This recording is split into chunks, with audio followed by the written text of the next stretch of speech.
बांग्लादेश गंगा नदी के ऊपर यानी कि जो पद्मा बन जाती है बांग्लादेश में जाके उसके ऊपर दो बैराज बनाएगा, तीस्ता और खासतौर से पद्मा के ऊपर। और इसके लिए वो उसके एग्रीमेंट हुए हैं चाइना के साथ में। तीस्ता प्रोजेक्ट तो सारा ही चाइना हैंडल कर रहा है और पद्मा का प्रोजेक्ट कौन बनाएगा, ये मंजूरी तो मिल गई है, लेकिन ये अभी तक ये फैसला नहीं हुआ कि वो बांग्लादेश खुद बनाएगा या वो भी चाइना की मदद से बनाएगा। ये उनका हक है। और जो हमारी गंगा वाटर ट्रीटी थी वो और कुछ महीनों में खत्म हो जाएगी, तो कोई बाइंडिंग नहीं है किसी कंट्री के ऊपर। इसके अलावा इटली ने भारत के खिलाफ जाने का फैसला किया, खासतौर से जो दो ग्रुप बन गए। एक ग्रुप जो चाहता था कि यूनाइटेड नेशन सिक्योरिटी काउंसिल का एक्सपेंशन किया अस्सलाम जाए। वालेकुम दोस्तों। आप देख रहे हैं पी रिएक्शन। दोस्तों, भारत की तरफ से पाकिस्तान का पानी बंद किया गया है। सिंध ताश माहदे की भारत की तरफ से मुसलसल खिलाफ वर्जी की जा रही है। आलमी अदालत के फैसले को भी मोदी सरकार कबूल करने से इनकार कर रही है। भारत ने पाकिस्तान का पानी बंद करके सिंध ताश माहदे की खिलाफ वर्जी की है। इसका बदला अब बांग्लादेश के ज़रिए लेने का फैसला कर लिया है। कैसे बांग्लादेश भारत का पानी बंद करने के भारत से पाकिस्तान का बदला लेने वाला है। इस हवाले से भारतीय एनालिस्ट क्या तज्ज़िया कर रहे हैं, आइए उनकी तीस्ता गुफ्तगू के सुनते हैं। ऊपर बैराजेस बनाने जा रहा है और ये उनका हक भी है। तारिक रहमान ने कर दिया है ऐलान साहब। और तीस्ता प्रोजेक्ट तो खैर चाइना से मदद मांगी है और ऑलरेडी इनिशियल एग्रीमेंट उनके हो चुके हैं। बांग्लादेश तीस्ता और पद्मा पे बैराजेस जो बनाएगा उससे कहते हैं कि पानी की कमी दूर होगी और खास तौर से गर्मियों के मौसम में जब पानी बहुत कम हो जाता है तो वो वहां पर उसको काम आएगा। अब वो कहते हैं कि जो उनका नेशनल डिजास्टर मैनेजमेंट जो रिसर्च की जो एक वहाँ पे इंस्टीट्यूट है, एक नई बनाना चाहते हैं। और डेली स्टार की एक रिपोर्ट आई है बांग्लादेश से कि दोनों पर काम शुरू करेगी। जी हाँ, तारिक रहमान का कहना है कि दोनों बैराज पर काम शुरू होने जा रहा है। तीस्ता पे भी शुरू होने जा रहा है और पद्मा के ऊपर। तीस्ता प्रोजेक्ट खैर पूरा चाइना ही करेगा, ये तो ऑलमोस्ट पहले ही सहमति हो चुकी थी जब मिस्टर यूनुस हेड थे गवर्नमेंट के वहां पर। और बीएनपी ने भी, अभी जो पार्टी है, तीस्ता के मुद्दे पर काफी प्रैक्टिकल कदम उठाए हैं। और उनका कहना था कि बाकी लोगों ने बयान दिए हैं, वादे किए हैं, लेकिन हम इसमें इम्प्लीमेंटेशन करने जा रहे हैं।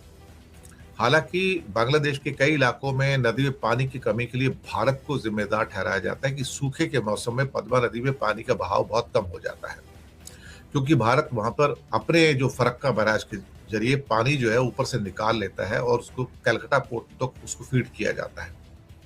लेकिन अब चूंकि बरसातों में पानी आता है तो वो कह रहे हैं कि अब हम इस पानी को इकट्ठा करेंगे और जब गर्मियां आएंगी तो फिर उस पानी का हम यूज करेंगे। तो चलिए, अच्छी बात है। ये तीसरा प्रोजेक्ट तो खैर भारत और बांग्लादेश के बीच में मुझे लगता है 30-40 साल से पेंडिंग पड़ा है और कोई इस पर फैसला हो ही नहीं पाता है। तो ये थोड़ा सा एक मसला अटका पड़ा था काफी टाइम से। इसके साथ ही इटली, जी हाँ, इटली जिसने, जहां मोदी जी मेलोडी खिला रहे थे मेलोनी को, वही इटली भारत के खिलाफ खड़ा था। खास तौर से यूनाइटेड नेशन सिक्योरिटी काउंसिल में जो रिफॉर्म कमेटी है वहां पर बिल्कुल, क्या कहते हैं कि एक ग्रुप है, इटली लेड ग्रुप है वो, जो भारत की जो यूएनएससी में परमानेंट मेंबरशिप है उसका विरोध कर रहा है।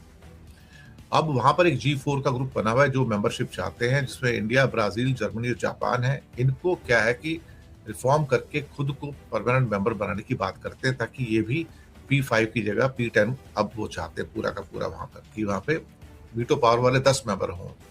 अब मुसीबत ये हो गई है कि इसका विरोध करने वाले बहुत हैं। ऊपर से बहुत सारे कंट्री कहते हैं, चाइना तो कभी भी नहीं चाहेगा कि इसका एक्सपेंशन हो और इंडिया को तो कभी भी नहीं चाहेगा कि परमानेंट मेंबरशिप मिले। ये तो बिल्कुल क्लियर है।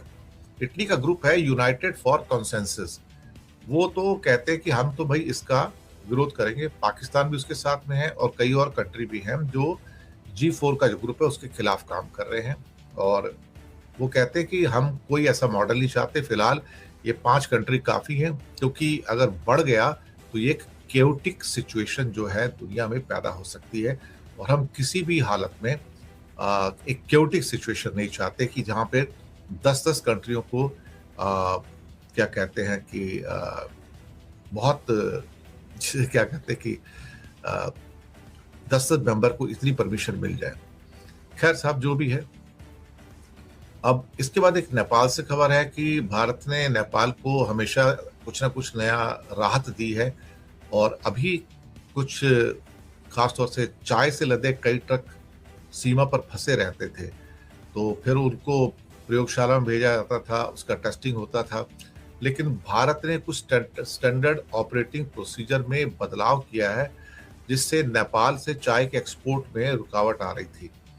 और अब ऐसा लगता है कि कुछ चेंजेस आ गए हैं वापस से और नेपाल के जो चाय उत्पादक हैं और जो एक्सपोर्ट करने वाले हैं, उनको एक बड़ी ढील मिल गई है इस मामले में। तो ढील क्या, कंसेशन मिल गई है, तो उस ढंग से कम उनको अपना उत्पादन जो है चाय का एक्सपोर्ट ये करने थी का। आज की वीडियो।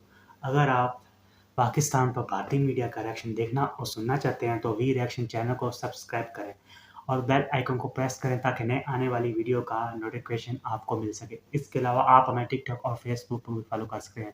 नेक्स्ट वीडियो के लिए मिलते हैं। अल्लाह हाफिज़।